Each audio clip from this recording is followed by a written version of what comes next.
Aujourd'hui, on se plonge au cœur d'un collège et plus précisément dans le mental d'une gamine de 14 ans. C'est parti. Il est 14h30 ce 6 mars 1995 au lycée Jacques Callot de Vendeuvre dans la banlieue de Nancy. C'est la reprise des classes de l'après-midi. Et c'est alors qu'un enseignant constate une anomalie. Personne n'a vu Sabrina, une élève de 5e, depuis le dernier cours de la matinée. Or, elle aurait dû aller à la cantine, puisqu'elle est demi-pensionnaire. S'agit-il d'une fugue? D'un accident? Avant tout, il faut chercher dans l'établissement. Un surveillant part explorer les lieux. Pendant un bon moment, il ne trouve rien, jusqu'à ce qu'il arrive aux toilettes du 3e étage. L'une des portes des WC est fermée de l'intérieur. Il l'ouvre, car la chose est possible, comme dans la plupart des sanitaires scolaires, et il pousse un cri d'horreur. Sabrina est par terre, les lèvres bleuies, une cordelette autour du cou. L'alerte est donnée dans la plus grande discrétion pour ne pas traumatiser les élèves. Les pompiers sont immédiatement sur les lieux, mais ils ne peuvent réanimer la victime et l'ambulance repart sans elle. Plus tard, c'est le fourgon de l'Institut médico-légal de Nancy qui emporte le corps, tandis que les services de police envahissent la cour de récréation. Cette fois, il faut bien dire la vérité. Au moins en partie. On annonce aux élèves qu'une jeune fille est morte d'une crise d'asthme dans les toilettes.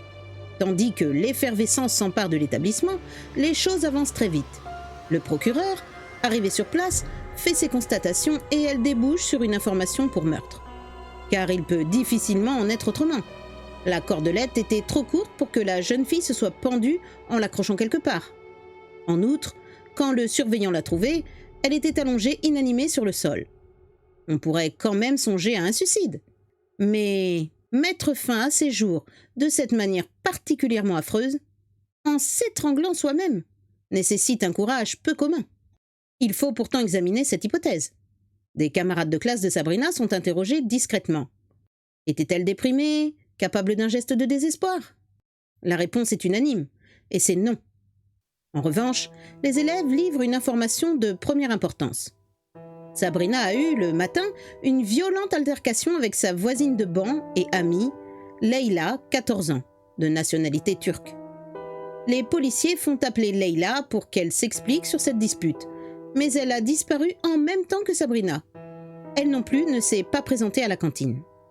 Dès lors, l'orientation de l'enquête est toute tracée, d'autant qu'au soir, Leyla n'est toujours pas rentrée chez elle. Cette fois, ce ne sont plus des soupçons qui pèsent sur elle. Mais les enquêteurs sont confiants. Ils sont persuadés qu'elle n'est pas allée loin et qu'elle se cache au sein de la communauté turque. Il suffit d'attendre. Ils ne se trompent pas. Au matin, ils la découvrent en compagnie de ses frères aînés. Elle rentre chez elle.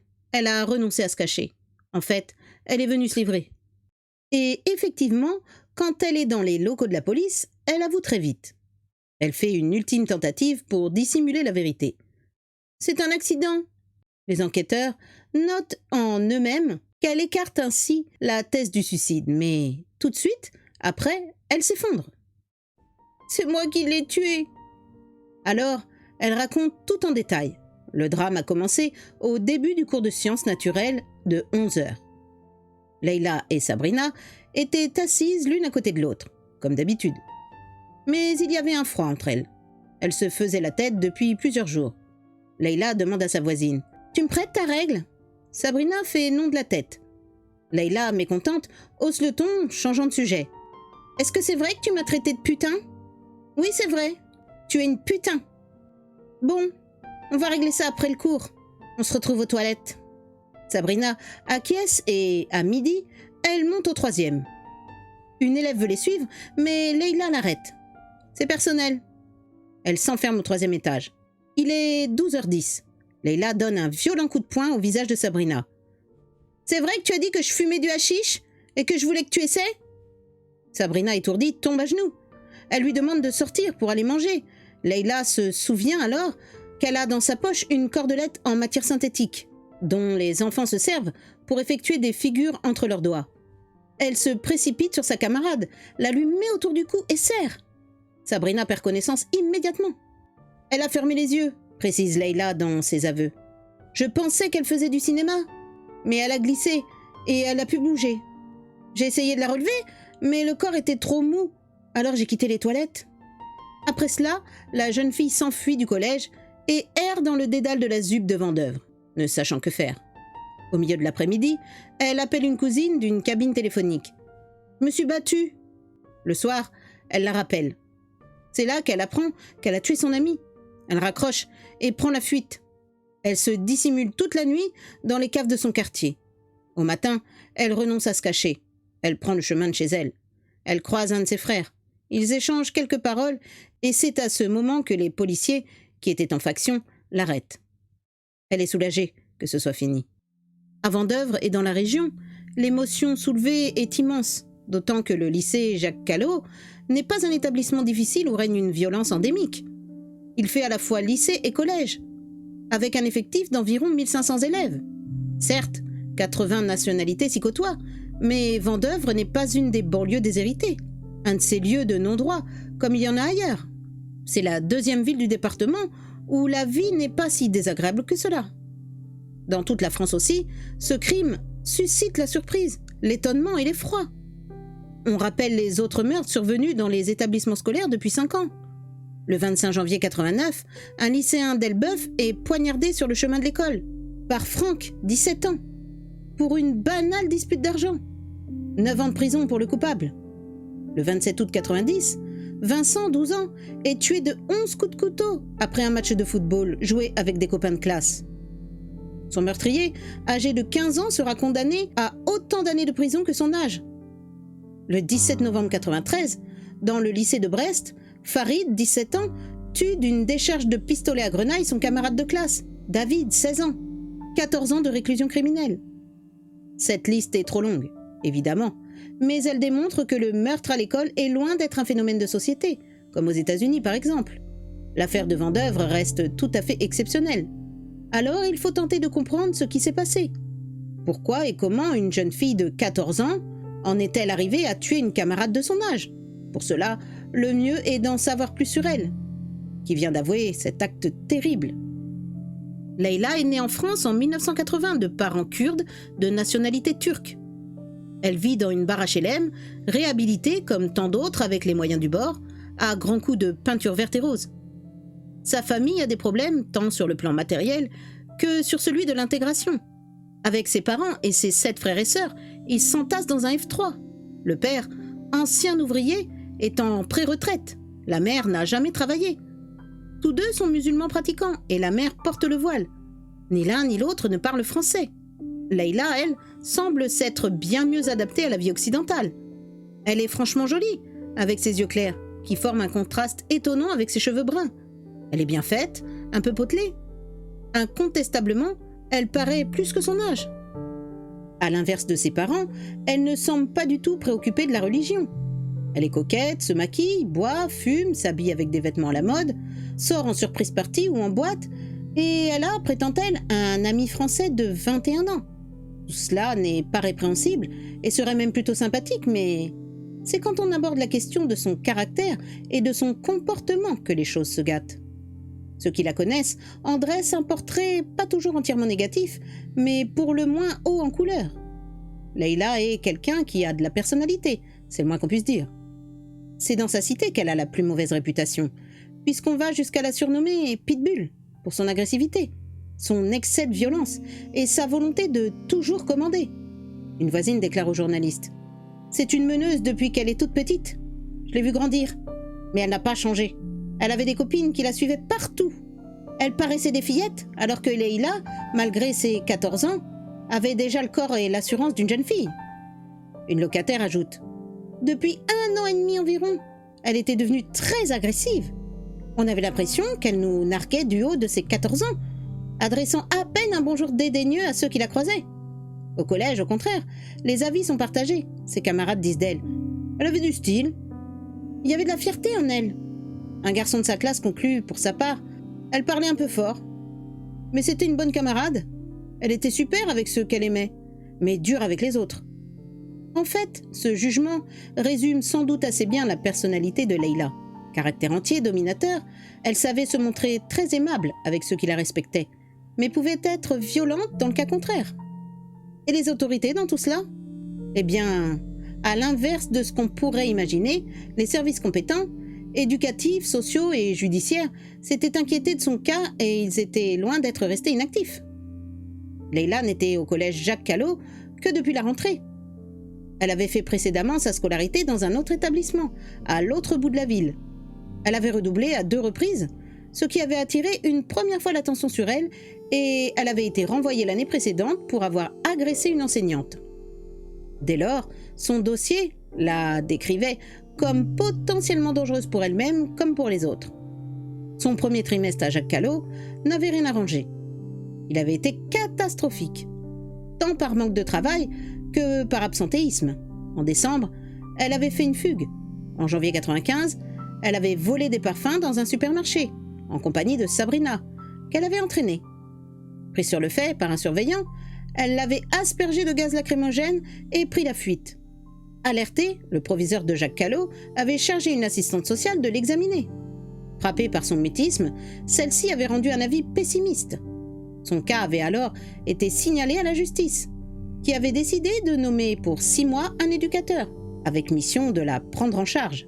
Mais la nomination est arrivée sur le bureau du proviseur le 6 mars 1995, matin même du meurtre. Incontestablement, la fatalité a joué son rôle dans le drame de Vendeuvre.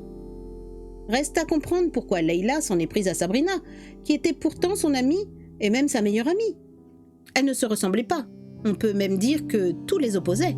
Sabrina avait le cheveu blond cendré, le teint pâle et délicat. C'était une toute jeune fille menue et douce, qui semblait à peine sortie de l'enfance. On ne la voyait guère dans les boîtes et les surprises parties. Elle allait parfois, au contraire, jouer au toboggan avec des gamines de la communale, sur les aires de jeu de la ZUP. Cela ne signifiait pourtant pas qu'elle était d'un caractère infantile. Par bien des aspects, elle était plus mûre que Leïla. Elle était plus réfléchie, plus intelligente aussi peut-être. En fait, elle se complétait. Elle s'était connue à la rentrée des classes et, tout de suite, s'était vivement attirée. Sabrina admirait l'assurance de Leïla, sa fougue. Elle se laissait entraîner par cette force de la nature, mais bien souvent, elle la tempérait et Leïla appréciait cette présence stabilisante auprès d'elle.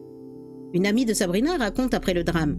Il y a quelques jours encore, elles sont arrivées ensemble au collège. Sabrina ne semblait absolument pas inquiète ou nerveuse. Non, vraiment, elle adorait que Leïla lui confie ses secrets. Mais quand Sabrina n'était pas d'accord avec Leïla, elle n'hésitait pas à le lui dire. Une chose que peu d'entre nous osaient faire. C'est peut-être pour ça qu'elle est morte. Peut-être, sans doute même.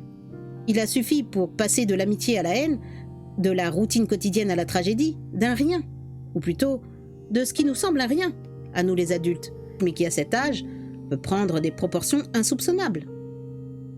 C'est en substance ce que disent le procureur François Déby et le commissaire central Bernard, le soir de l'arrestation, lors de leur conférence de presse devant les journalistes atterrés. C'est une dispute entre gamines, quelque chose de terriblement futile. En réponse à une question, le magistrat déclare que rien ne peut établir que le meurtre ait été prémédité.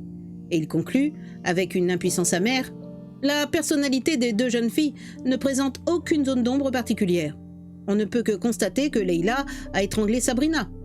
Elle en avait la force physique. Que vous dire de plus ? Que dire de plus, en effet ? L'affaire est confiée au juge d'instruction Brigitte Roux, qui met Leïla en examen pour homicide volontaire sur mineur de moins de 15 ans. Selon la loi, elle risque 20 ans de réclusion.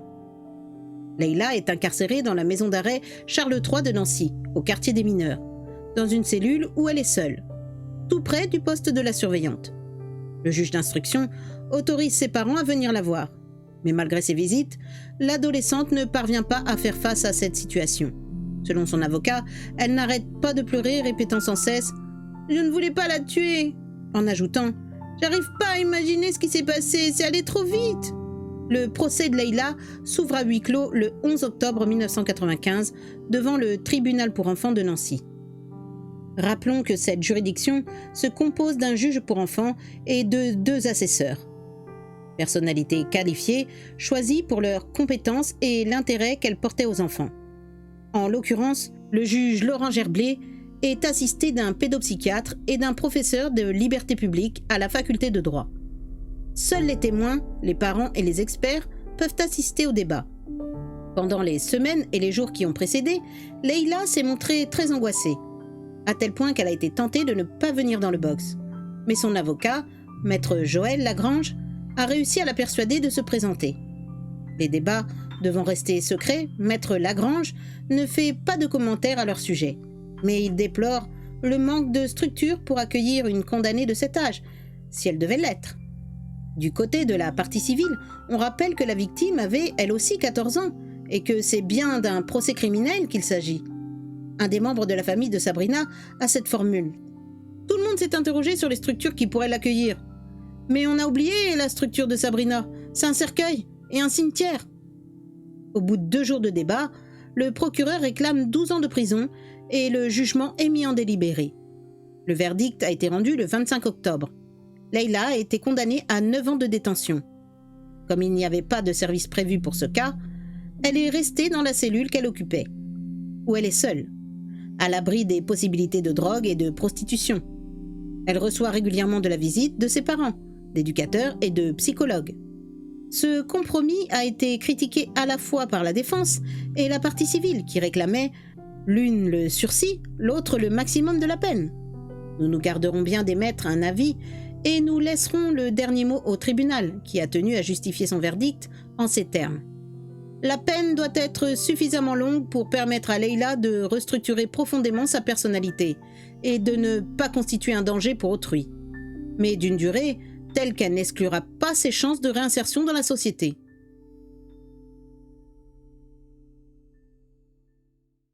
Voilà, c'est la fin de cette histoire. On pourra regretter que la peine infligée à cette jeune fille ait été trop légère. À bientôt les petits angoissés.